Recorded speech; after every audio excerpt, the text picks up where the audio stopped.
This is the True Real Estate 911 podcast with Lisa True. Lisa will share up-to-date real estate information with you that you need to know.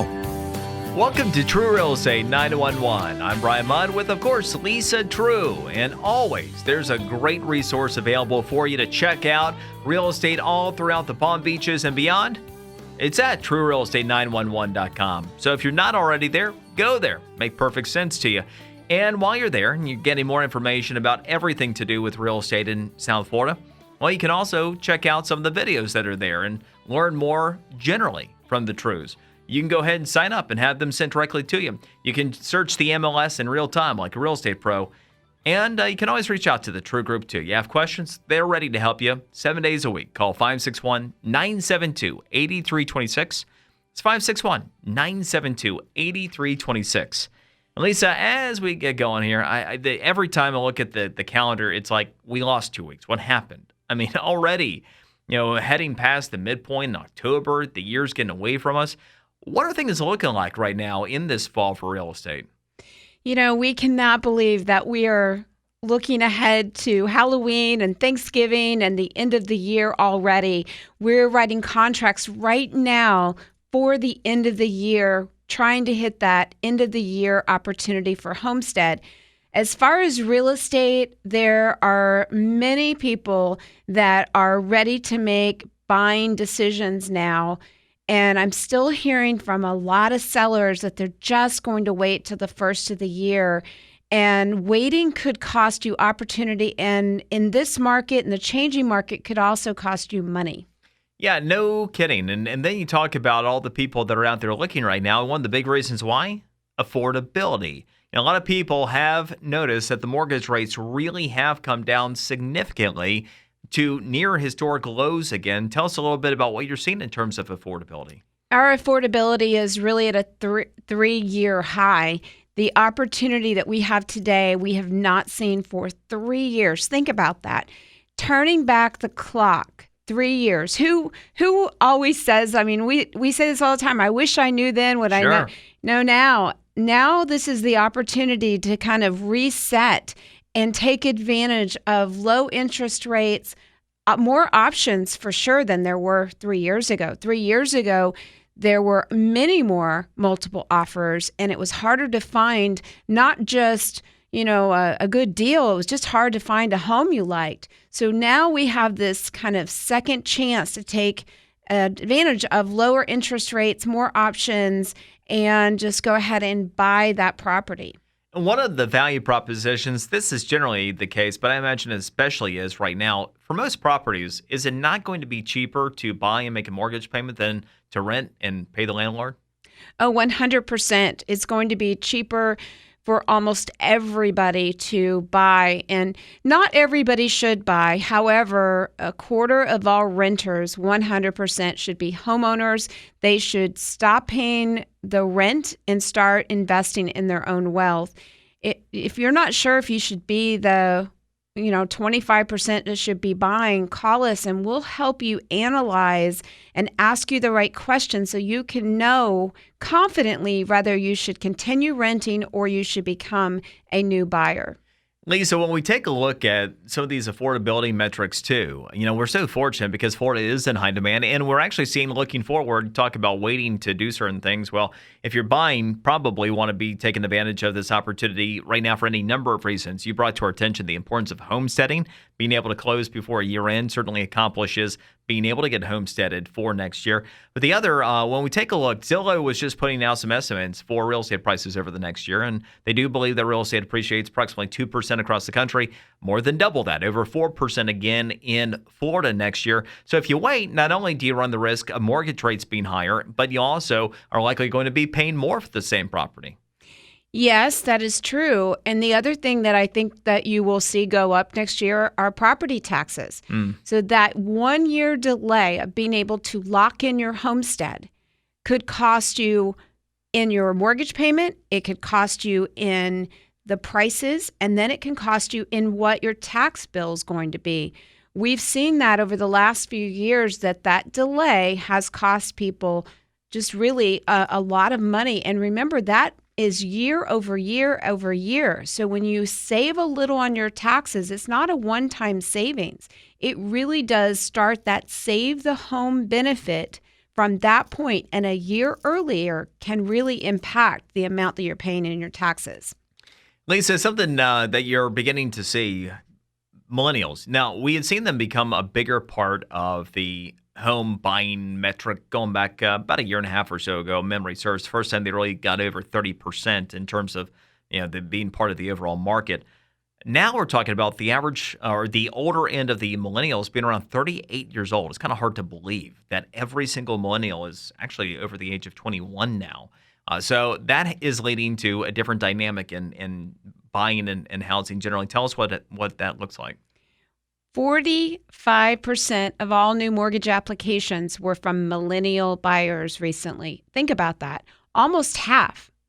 And we have been saying it's coming. They are going to enter the real estate market, and they are. This is just an amazing number.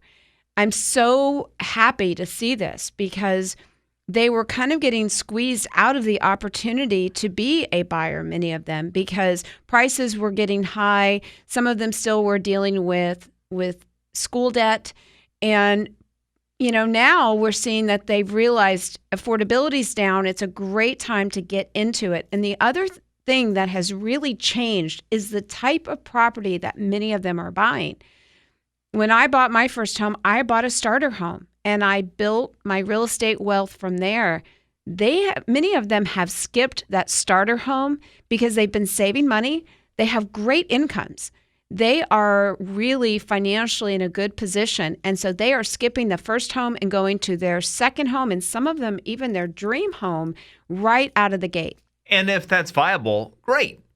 We know for many people, though, it's not. And what you just mentioned, it resonates because I have this conversation on a somewhat regular basis with a lot of younger adults that are renting and stuck in that rent mode.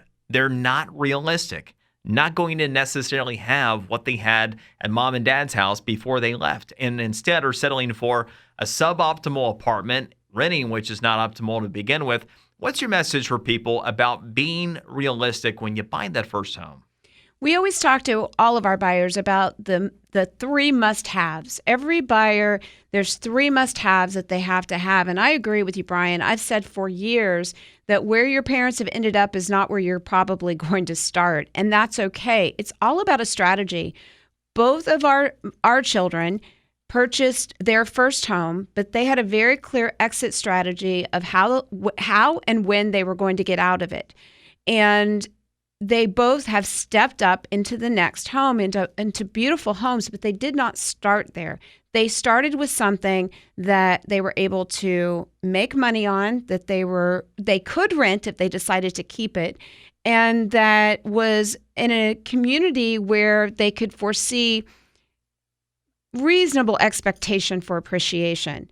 And then they went and when the time was right, took that equity and reinvested it somewhere else and did the same thing. They bought a good deal where maybe there was opportunity to fix some things that was kind of causing it to be below market. And then when they go to sell, they will make money on that one too. And they will continue that. So when we talk to first-time home buyers, what is your strategy? What is your timing? What are your long-term goals? And then we kind of back in, okay, this would make a good first step with maybe 2 to 3 years there and then make the transition. And it's about being smart because you're not serving your own interest if you're not being realistic. And that's, I think, so important. And as you talked about, setting yourself up for future success. Not to mention, I find that people who own their own homes, even if they feel compromised in the decision, still are happier than renting, for example. Oh, 100%.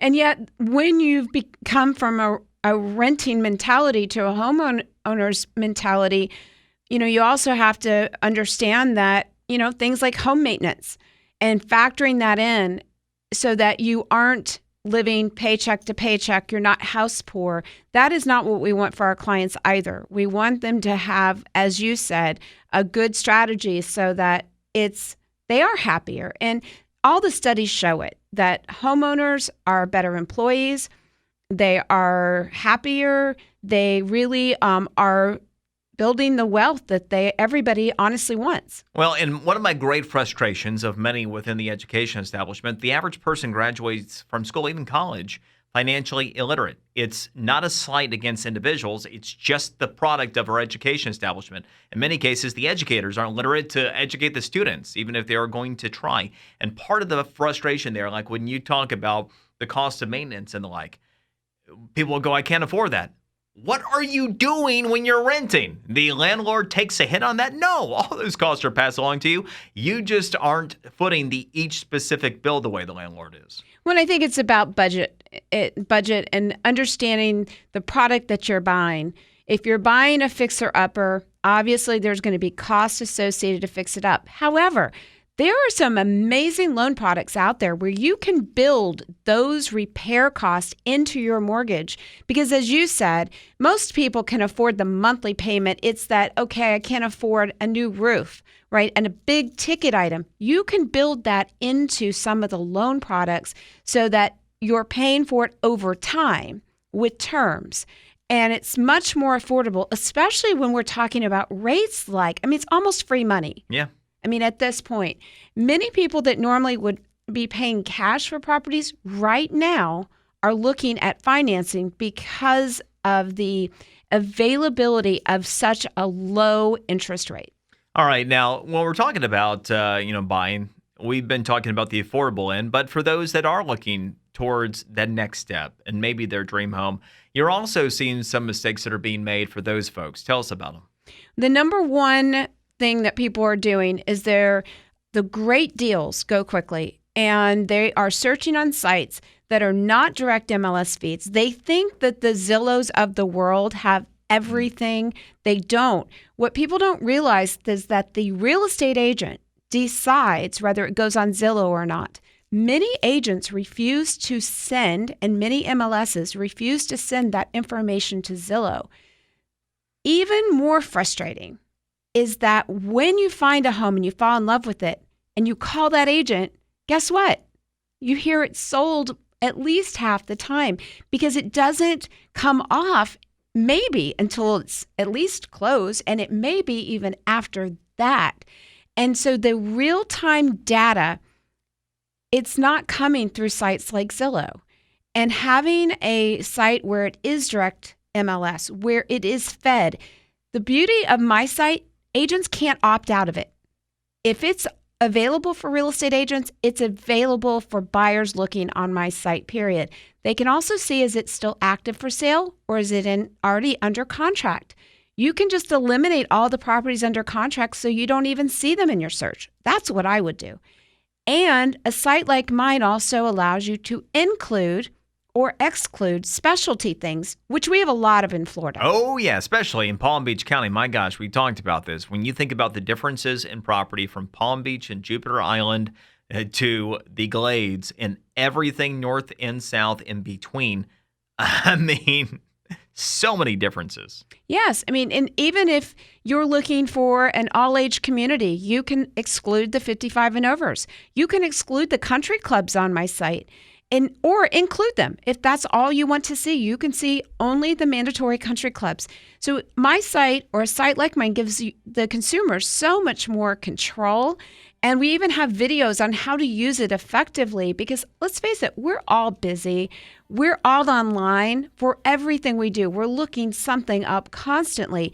And yet, if you're not using the site properly, you're still going to get frustrated. So we have a video on how to use our site and how to get your search set up so that you don't even have to search. It just comes to your email box when there's a perfect home. Well, it's great information, always a great resource. And again, if you're not already at TrueRealEstate911.com, go there, get the information firsthand, and use the best available resource for all of the Palm Beaches and beyond. Again, TrueRealEstate911.com. Then, if you do have questions, if you're interested, buying, selling, you name it, True's there for you. Call 561-972-8326. 561-972-8326.